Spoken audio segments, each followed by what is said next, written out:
Hello guys, my name is David Wandu, and today we'll be looking at mobile app architecture. You are welcome to my KD presentation, and I hope you get one or two to take home with you at the end of the day. So let's jump right into it. Yes. So mobile application architecture. So that's our topic for today.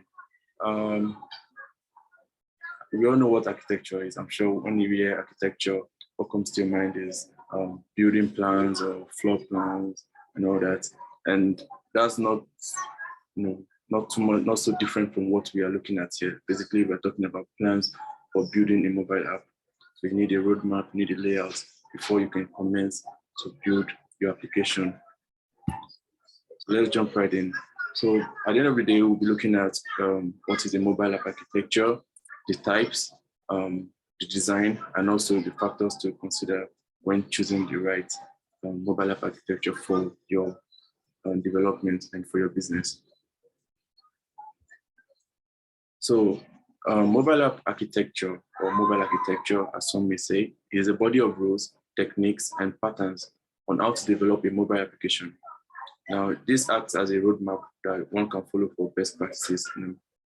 When you before you go ahead to build your app, you need to lay out your plans. You need to lay out the format or the roadmap that you want to take. And there are reasons for this. Take, for instance, you want to build a house, yes, and you call an engineer and say, okay, I want to build a house, a bungalow, let's say. And the person says, okay, no problem. I can make you, say, a 2-bedroom bungalow or something. And he goes ahead and builds the 2-bedroom bungalow. Okay, so now you live in the house for a while, and you get family, you get children, you have children, and you have people coming to stay over. So now you want to make the house bigger, or maybe add another deck to it and a floor to it. Okay, so you call another engineer and okay, I have this house, I want to improve on it. I want to make it a story building instead of, it's a bungalow right now, so I want to make a story building. I want to scale up. And this engineer will ask you for the plans of the house.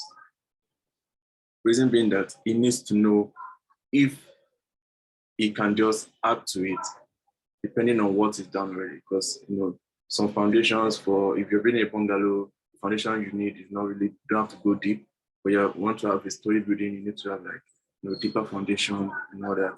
So this new engineer now will need to know if the foundation that was there or what the previous engineer laid down is enough or is able to take another story on bungalow here. And if that is not the case, he will have to break the whole house down and start all over again from the scratch to make the foundations and then build the bungalow and then build the story building on top. So that is it. So that's so if there's no plan from the onset, it will affect whatever developments you want to make in the future. It will make it very hard for you to improve on what you have already, or what and scale up your business or your application, whichever one that may be. So that is why you need to have your architecture laid out before you start building an app, because you don't know where you might be tomorrow. You might be in a place where your business has grown so large that you want to add more services, or you want to branch out and all that. So you need to make your app more encompassing. But because of there's no layout for it, you might have to start all over from the scratch to start building an application. So this is the essence of the mobile app application. Okay, so so a lack of architecture will result in longer and more costly application development. Yeah, you have to spend more, but then you have to break it down, and to get a better one, you have to build all over again. That's more cost. Instead of you just adding new features on what you already have, you have to start over from the scratch again. So that will cost the business more, and it's hard to maintain, especially if there's a staff change. Like I said, you brought a new engineer to work on the house, so he doesn't know what's laid down already. So he has to go about and check and start checking everything again. So that will, make it hard to maintain. That will make your operation hard to maintain when there's a change of staff. So That's why you need a layer, so that when a new staff comes in, they can just go through the plans and say, okay, this is where the app was built, this is what we can do to improve it, or this is what we cannot do to improve it. And that's the essence of your mobile app architecture. And also, it is harder to build upon or scale when you don't have an architecture. Like I said, you cannot just add another floor to the bungalow when there's no architecture, there's no foundation down already. So, but when you know all these things, when there's an architecture down and you know that, okay, this can be done, you can easily develop. Maybe you want to add another floor, maybe you just want to expand the bungalow that you have already. So that's what your architecture will tell you in the future, that, okay, which of this is feasible, okay? And all that is difficult to test, and they are more prone to errors. Yes, might run into errors if there's no architecture, because there's no layout. Your code might just keep bumping into each other, and it will be hard to trace where the error is coming from.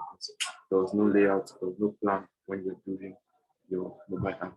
So all of this you want to avoid from the onset. So that's why you have to lay out your roadmap, your architecture, and make sure that all is set before you go about to build the mobile application. Now, this is the usual development cycle. You develop, you test, you release, then you monitor it, look out for reviews and surveys, and come back to analyze. Then you upgrade, develop again, test it, then put out another release, another version, an updated version. So it goes on and on and on like that, both for the mobile application and also the cloud backend. So you keep updating as the business grows, as there's more demand, as you try to scale up. So you keep updating, test, release, monitor, and develop, test, release, and so on and so forth. So we look at the types of mobile app architecture. We have layered or n-tier architecture. We have monolithic. We have microservices, which is quite common these days, very popular these days. And also we have the event-driven architecture and the service-oriented architecture. Now, for the layered architecture, it is a very traditional architecture, and it is often used to build on-premise and enterprise applications. And it's frequently after with legacy apps that are deprecated or out of date currently. Yes, that's what we mean by legacy apps. Then it is in the layered architecture, there are several layers of tiers, but most of the times you find that there are three. Sometimes you can have 2 layers, sometimes 3 layers. And these layers are the ones that make up the architecture. So the layers are arranged like horizontally, each one just above the other, and they interact with each other. The layer on top is interacting with the layer just below it, that one is interacting with the layer just below it, that one is interacting with the data source.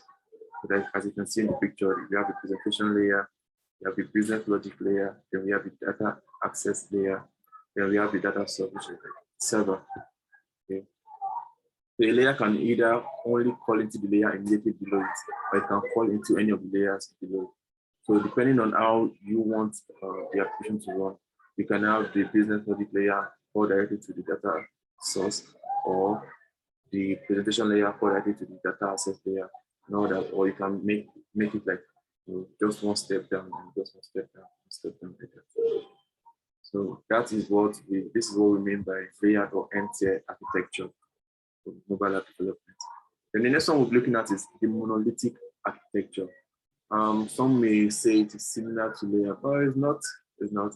No, in a monolith, this is another architecture type, and it's also affected with the legacy system, that's the duplicated system. And it's a single application that stacks all of these functionalities or the different. Let me use the word layers, like we use the n-tier. So all those layers are just stacked into one application instead of having like different bases and all that. They're just in one. Let me give you a live example. When you look at, I'm sure most of us have seen like all those fancy, beautiful Dubai mosques, or those mosques in the Arab countries. They're usually very big. And from the outside, you look at them and they're like, oh, this is a 2-story building, with a 3-story building, a 3-story building, 4-story building. Yeah. But when you enter, it's just a large space, a large space that goes all the way up and, like a dome. So that's the idea of a monolith, and everything is just in that space.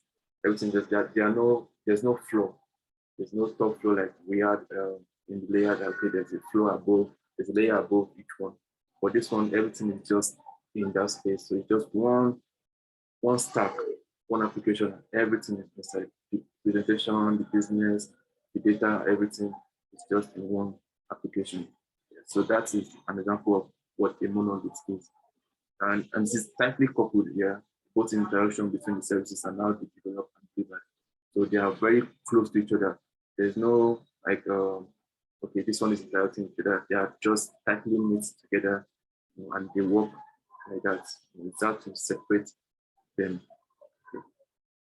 So, and a single change to the application code requires the whole application to be released. Because how tightly knitted they are, like how closely stacked they are.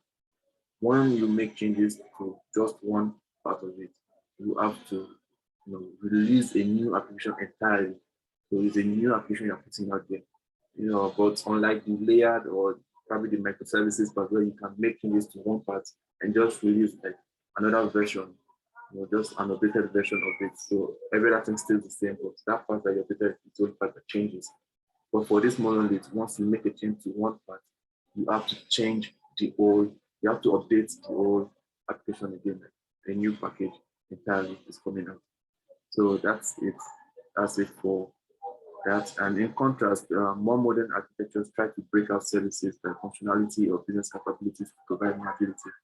So the more modern architecture with like microservices, they make, because of this reason of you trying to make changes, a little change, and you have to build your application and release a new application all over again. They have sections or fragments, and each of these fragments work independently of each other. So when you make changes to one, it doesn't affect the other. So when you're when you're updating your app for your users, only that place that you have made change will be updated. Every other thing just stays the same way it is. So that is it. So this is an example. This is the picture of the monolith. As you can see here, everything is just stacked together in one. But for the microservices, on the other hand, might be closer to. You can see that they have different sections, or different blocks, and each block interacts with the block above. And when you make changes to the microservice UI, it doesn't affect the business layer, it doesn't affect the data layer. You can just update the UI layer separately from other layers. So that's the an advantage of the microservice layer. So, and if there's a breakdown of the code in one layer or one part of the microservice, it doesn't affect the other part. So other part will keep running, and this makes it makes it easy for you to track errors and compilation errors in the code and all of that. So you can trace whatever error you have, it's coming from the UI side, or where it is. So you having to start going around the user interface in the business and everywhere to look for it. You already know that, okay, this is the UI, this is the service, or this is the component that works for the microservice UI. And you just go there and you make the changes and the corrections and the debug. So that is the one advantage of the microservice architecture. So let's look at it more. It says it's both an architecture and an approach to writing software. Yes. And with microservices, apps are broken down into smallest components and independent from each other. Each of these components of process is a microservice. An example is the Beacon ICT, and the Beacon Dev Center. We use the microservice approach in the organization. So there are different services, and each service has a service manager or someone that's in charge of that service. And each service runs independently of the other services in the organization. So when there's a lapse in one service, it doesn't affect the function of other services. So that is the essence of the microservices architecture. Another one is the event-driven architecture. With an event-driven system, the capture, communication, processing, and persistence of events are the core structure of the solution. So an event is any significant occurrence or change in state for system, hardware, or software. When there's a change in state for the system, hardware, or the software, that's what we can call an event. An example is maybe an input, whether either internal or external, can be an event. So you fill a form and you submit, that is an event. Yes, that is an event. So event-driven architecture enables minimal coupling, which makes a good option for modern distributed application architecture. And events are captured as they occur from event sources such as Internet of Things, applications, and networks, allowing event producers and event consumers to share status and response information in real time. So this is an example or a picture of an event-driven architecture. So here we have this computer system where another is created. So we create another, and the other, there's an event notification that says a new order has been created. So this event is then will now generate the next line of action. So once this event happens, it will make another block of code to bring into function another block of code that will run due to this event that was created. So if nothing is happening, there's no event created, nothing happens on the system or the application. Now look at the service-oriented architecture. It is a well-established style of software design, and it is similar to microservices architecture style. The service-oriented architecture structures apps into discrete visible services that communicate through an enterprise service bus. Now, as you can see here, we have the service registry, we have the service provider, and we have the service consumer, and they are all interacting with each other. So from the service consumer to the service registry, they are trying to discover services. As the consumer is searching for the services on the service registry. Then this consumer will try to access the services through the service provider. Yes, then publishing the services is between the service registry and the service provider. So they are the ones that publish it, make it available, and the consumer will try to look for it and also try to access it. So that's how the service-oriented architecture works. Then for mobile app architecture design, we have the presentation layer, business layer, data layer, and these are pretty much consistent across all what's it called? All architecture types. Yeah, all architecture types. The presentation layer deals with the UI components as well as all the components processing them. Then the business layer composed of workflow, business entities, and other components. Then the data layer comprises data utilities, data access components, service agents. So this is a good picture showing all the layers and how they interact with each other. So we have the presentation layer here, we have the user interface and the presentation logic. Then we have the business layer, we have the application facade, workflow, components, entities. And the data layer, we have the data utilities and the service tools. And all of these are in the mobile device. All of this are in the mobile device in the application. We also have the local data, like local storage and session storage. And this application will now interact with a remote infrastructure like cloud service or Firebase, wherever you're using for your backend. So the application will now interact with the data access and the service and sync with that your remote infrastructure. So this is a complete layout of an architecture of the mobile app. So let's look at the presentation layout. Like we already said, contains the UI, user interface, and UI process. So when you are trying to come up with this layout, you want to have the presentation in mind, and your main focus is your users. How will they interact with your application? You want to make it more user-friendly, you want to make it more interactive, because you want them to use your application often. So that will increase your business sales or bring in revenue, whichever way that works for you. but the idea is to make it user friendly so that they are more inclined to use your application. So that's where you want to focus on. You want to focus on your users when you are creating this part, using the right color, theme, fonts, shading, and all of that. And another important necessity of this layer is to select the correct data format and use of robust data validation mechanism. So your data format also important. How you arrange your information on your page is also important. You want to keep the things that are very important. You want to make them bold and put it in the user's face so they can see it. The other little information you want to make it smaller, maybe they're not so important information, make it smaller. But the real information like buttons that you want them to click, want to make it visible so they can see that yes, click here, you know that. So those are the things that you want to consider in your data format. So we have the business layer, and this is for elements on the business front. So the business layer looks at how the app will present the business to end user. This layer includes business components, workflow, and entities. The business is quite complex. It contains too many products such as sketching, logging, security challenges, and also has this complexity. The business layer is broken down into two parts to reduce this complexity. This includes the service layer and the domain model. The service layers are for common application function set, while the domain model is for knowledge and expertise linked to specific problems. Now we look at the data access layer.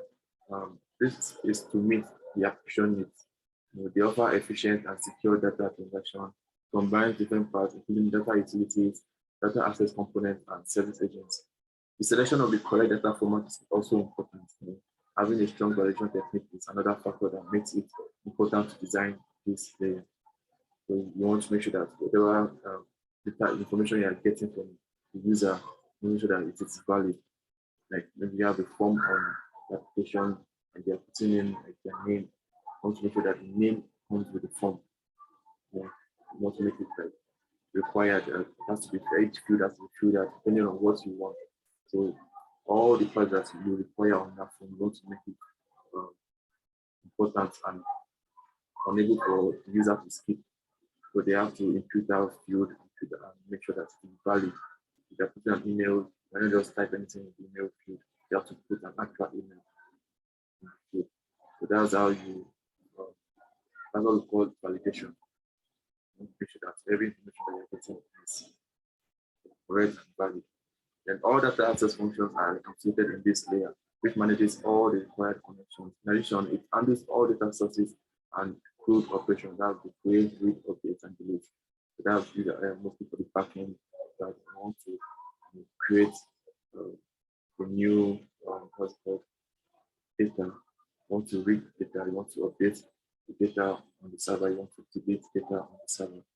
So this is the part of the application that handles it interacts mostly with your remote server and Cloud9 or Firebase, whichever one you're using for backend. It interacts with your remote server and send this command prompt either to create a new data or to read the existing data or to update or to delete. Maintenance of data is important. You have to make sure the data is secure, security, cyber security, and all that. Then practice helps in keeping this layer changeable and scalable with business requirements. So when you have your architecture, it's easy for you to change or scale your business or change this layer or scale your backend depending on how your business is moving or requirements that you need for your business or your application. So having a mobile app architecture makes it easy for you to scale and for you to make changes on your application and your business. Now you want to look at some factors that you may need to consider during mobile app development architecture. I want to look at your device type. You want to consider the OS, whether your users are using iOS or the Android or the Windows. So these days, businesses usually go for cross-platform applications. So they build one code base and they deploy it across multiple operating systems. So that way it's cost effective and it saves them a lot of time.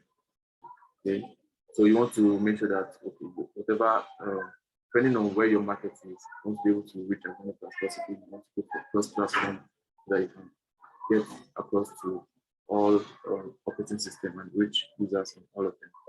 And if you want to be more native OS, want to just focus on the Android users, okay, you can also do that. So you need to know the device type first. And also things to consider when looking at the device type is the screen size and the dots per inch, the screen resolution, CPU, processor, the RAM, any of that. I don't know, you might have been using some applications and you will see requirements when you go to download some applications to tell you that okay, for this particular application, your system has to have like a RAM of 8 gig and above. Yes, there's some option. Like say Photoshop, you know, the latest Photoshop on Mac, you need like 8 gig RAM for it to function properly. Anything less than that, and it's maybe shut down, it will crash your laptop, shut down, and make your laptop hang and slow.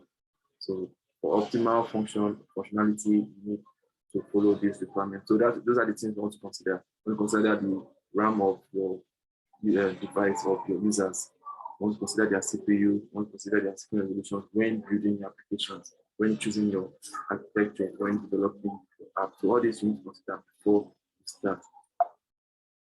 Another thing you might want to consider is the framework that you want to use. You know, whichever one you want to use for your front end, Bootstrap, Foundation, React, Angular, Vue, Backbone. Now the back end, you might want to look at Ruby, Django, Laravel, Swift, Xamarin, React Native, Flutter.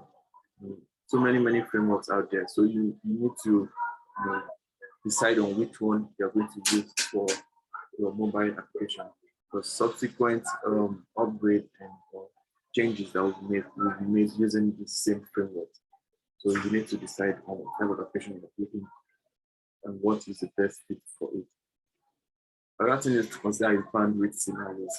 Sometimes your users can be in rural areas, yeah, where they do not have access to good network, with good network coverage.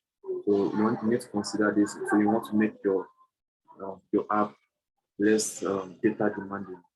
I should say that your app should be using less bandwidth for those people in the island, so that you can have them in mind and consider them when you are building your application. You want to have an application that takes a lot of bandwidth to just load the page. You want to make it simple. You want to make it simple and easy, and try to not to disrupt user experience when you are using the application. Another thing is your UI and UX design. These are very important. You want to make the application user friendly. Your colors, your themes, your fonts. You want to make them friendly so that they interact well with the user. And whoever is using your application will want to come back to use your application because they had a good experience when using it. Another thing is the navigation on the application. So that's depending on your device type. For most Android devices, they use the button. Yes, they use the button and also the gesture to scroll, just swipe across, and also for iPhone too. So you want to know which one is best for the application. You want to know, you can either choose the hamburger menu, which is very common, but you have the 3 dash at probably right or left corner of the application, and when you click on it, the tab comes out and you can see different things on the navigation bar, something like that. Yes, or you can use a search. Whenever they search for the search bar, and when you click on what search, you put whatever you want to, you take it to a particular page. Yes, that's another form of navigation. And also there's the bar rails, drawers or tabs. Yeah. So those ones you can have a bar at the top with a button on it, and that will just take you back and forth, whichever way you want to do it. Then there are familiar icons like home button, search, photos, folder, all of that. You can have that in your application. So those will help the user navigate to wherever he or she wants to go on that app. Then there are gestures, like I mentioned before, like just swipe to move to another page, swipe left, swipe right, so another way to navigate on the app. So all these are important, and you want to know which is best for your application before you start building. So you don't just build an application, then start going open anything, scrolling. But you want to outline all of this first. You want to make sure that your UI UX is intact. You want to make sure that you have considered the device type. You want to make sure that um, your bandwidth is considered for your users. So you need to make your device not too heavy when it comes to graphics so that they can load easily. So your applications can load easily.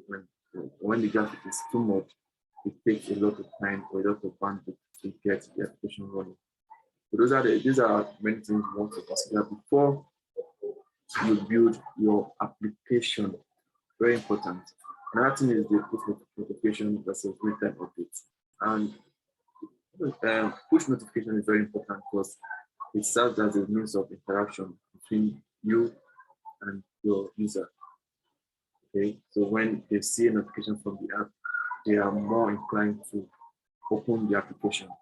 So this is a means for either you as a business to keep interacting with your users. Maybe you just post one or send notifications for maybe for a promo or for an ongoing sales, something, and that would prompt them to open the application to want to check and maybe prompt them to buy. And also, they can also receive notifications from other users, depending on the service that your app is running.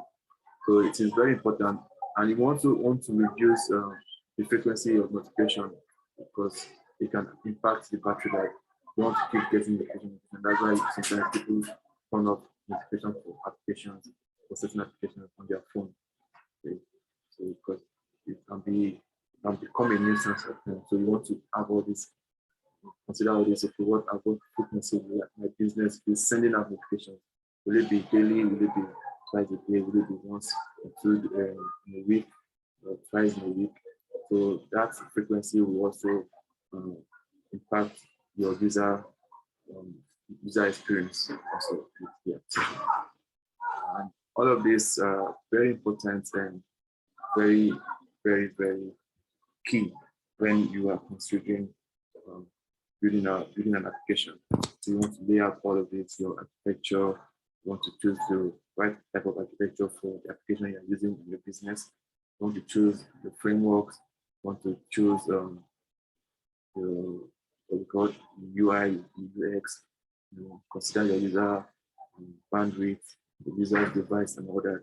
So all of this, once you've gathered all of this and you put them into place, then you can now go ahead to build your application for your business. So then you will know that you've covered your bases and you can start working. I hope you learned a couple of things in this session, and I hope you will join me next time for another enlightening session. I hope you have fun. My name is David Wandu, and we'll see you next time. Good day. Have a nice day.